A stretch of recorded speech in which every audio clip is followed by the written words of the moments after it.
आयोजन समिति के अध्यक्ष Rajesh Gupta ji, youth and sports department के हमारे प्रमुख सचिव Shri Alok Kumar ji, ADG Jammu Shri Mukesh Kumar ji, divisional commissioner Jammu doctor Raghav Langer, sports council की सेक्रेटरी डॉक्टर गुल, 56वें आर्टिस्टिक और 25वीं रिदमिक जिम्नास्टिक चैंपियनशिप में शामिल हुए 20 से ज़्यादा राज्यों एवं यूटी से आए हुए सभी जिम्नास्ट, मेडल विजेता,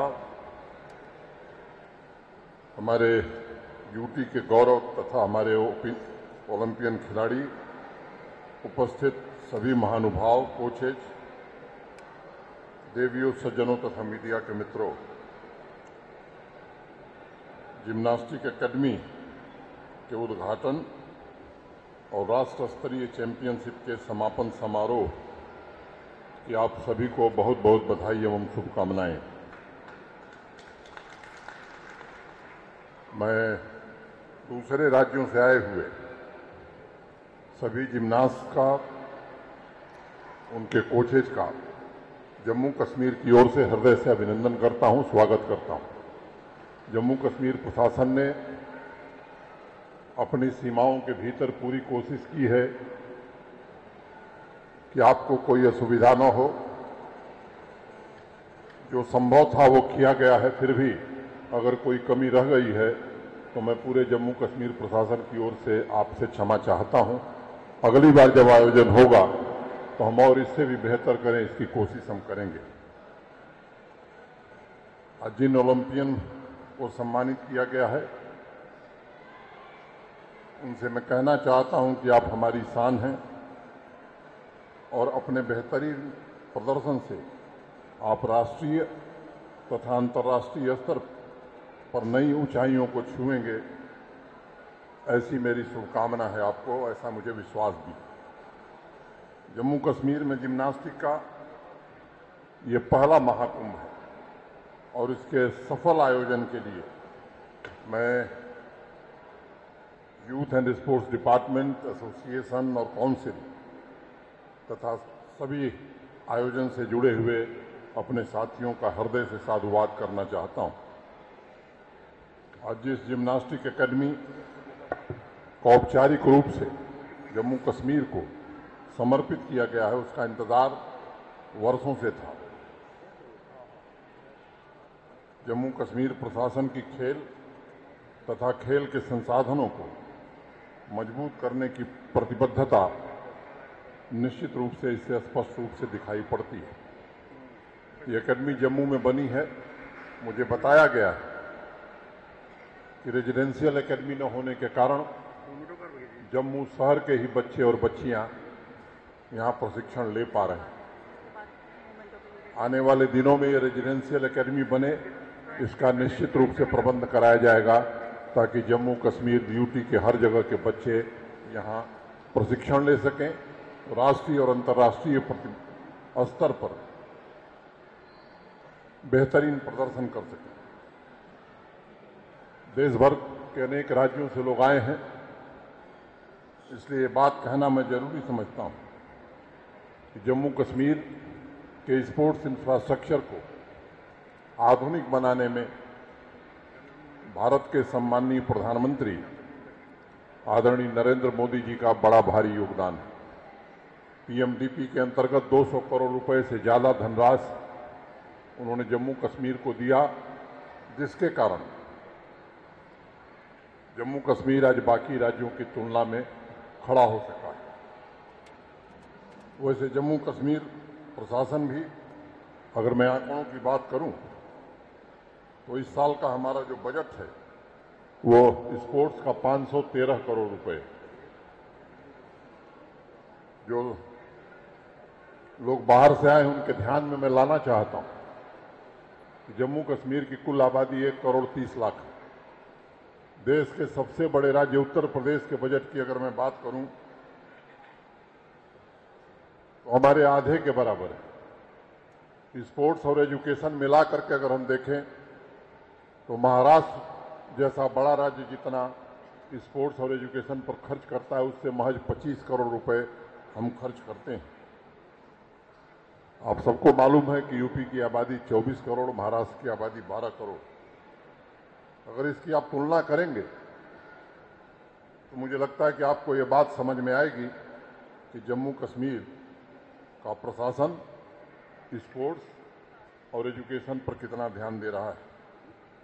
जमीनी स्तर पर खेल संस्कृति को पुनर्जीवित करने के लिए योजनाबद्ध ढंग से काम शुरू हुआ है और एक लक्ष्य इन लोगों ने तय किया है कि इस साल कम से कम 17 लाख युवाओं को खेल के अवसर प्रदान किए जाएंगे। जम्मू कश्मीर में खेले जाने वाले सभी खेलों के लिए एक मजबूत संरचना का भी अनवरत रूप से निर्माण चल रहा है ताकि आने वाले भविष्य में जम्मू कश्मीर स्पोर्ट्स का पावर हाउस बन सके। जम्मू कश्मीर के खिलाड़ियों में प्रतिभा भी गजब की है। उन्हें सही संसाधन, सही प्रशिक्षण उपलब्ध कराना ये प्रशासन की जिम्मेदारी है। जिम्नास्ट में भी जिस प्रकार बौलीन कौर ने यूटी का नाम ऊंचा किया है, ऐसी ही अन्य प्रतिभाएं इस एकेडमी से निकलेंगी और हम सबको गौरवान्वित करेंगी। जिम्नास्ट एकेडमी बच्चों और बच्चियों में प्रतिभाओं की पहचान करेगा और उन्हें भविष्य के चैंपियन के रूप में विकसित करने में सभी प्रकार की सहायता प्रदान करेगा, ऐसा मुझे विश्वास है। पिछले कुछ दिनों में स्पोर्ट्स डिपार्टमेंट और स्पोर्ट्स काउंसिल ने जम्मू कश्मीर में खेलों के प्रमोशन को लेकर के अनेक योजनाएं तैयार की हैं और उसे जमीन पर सही मायने में उतारने की कोशिश की है।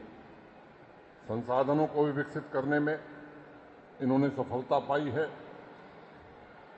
मुझे बताया गया है कि पीएमडीपी के 31 में से 25 प्रोजेक्ट पूरे कर लिए गए।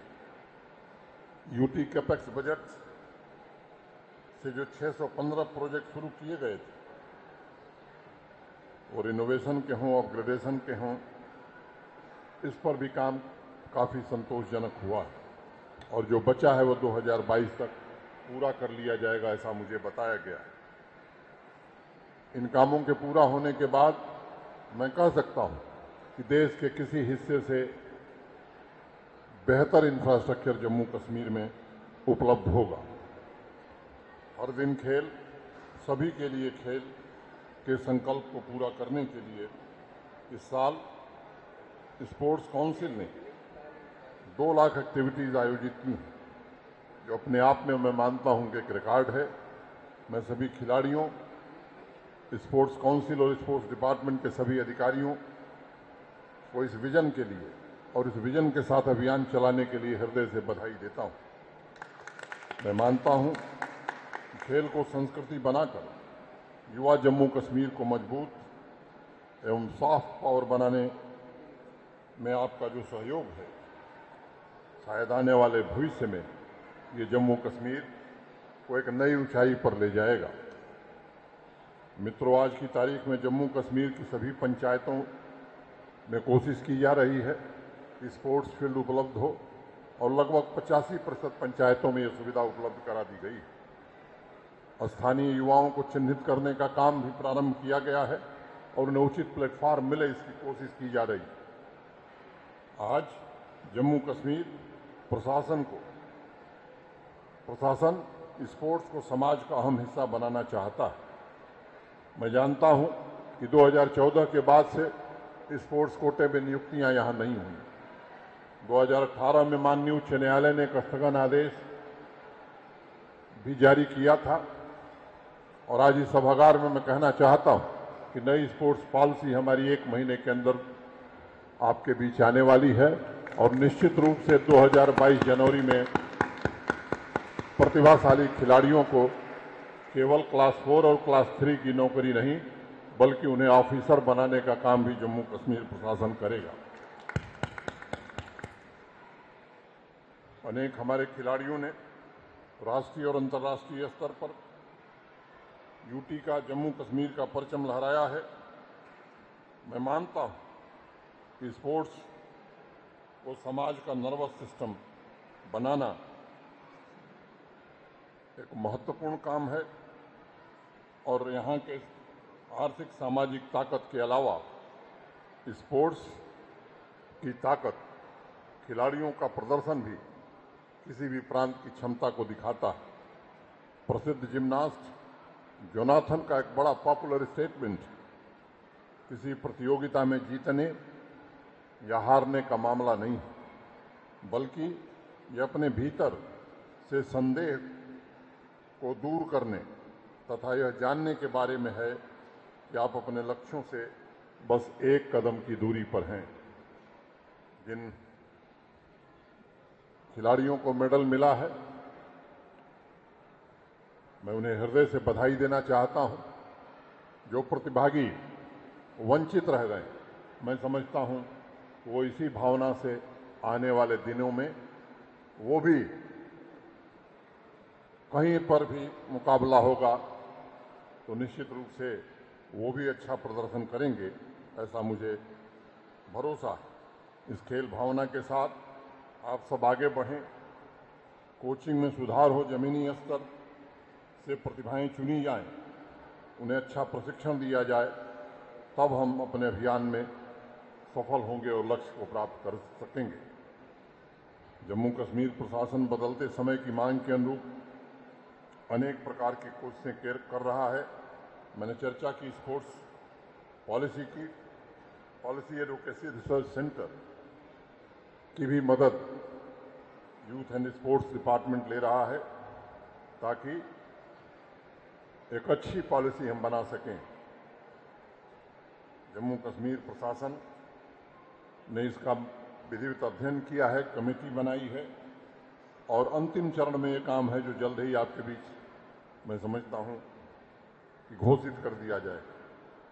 भारत रत्न से सम्मानित प्रसिद्ध उद्योगपति जे.आर.डी. टाटा ने एक बात बड़ी महत्वपूर्ण कही थी, वो हमारे होनहार खिलाड़ियों के लिए मैं मानता हूं कि मूल मंत्र है। कभी कोई काम अधूरे मन से नहीं शुरू करना चाहिए। शुरुआत हमेशा आत्मविश्वास के साथ करना और जब आप सफल हो जाएं तो कुछ समाज को लौटाना। समाज हमें बहुत कुछ देता है, हमें भी इसका ध्यान रखना चाहिए कि हम समाज को क्या देते हैं। मुझे उम्मीद है कि आप सब इसी भावना के साथ इन्हीं मूल्यों को जीवन में उतार कर आगे बढ़ेंगे। आप सभी के उज्जवल भविष्य की मैं शुभकामनाएं देता हूं तथा देश के दूसरे हिस्सों से जो लोग आए हैं उनके प्रति विशेष रूप से आभार व्यक्त करता हूं कि आप आए। आपका फिर से एक बार हृदय से स्वागत, धन्यवाद, नमस्कार, जय भारत।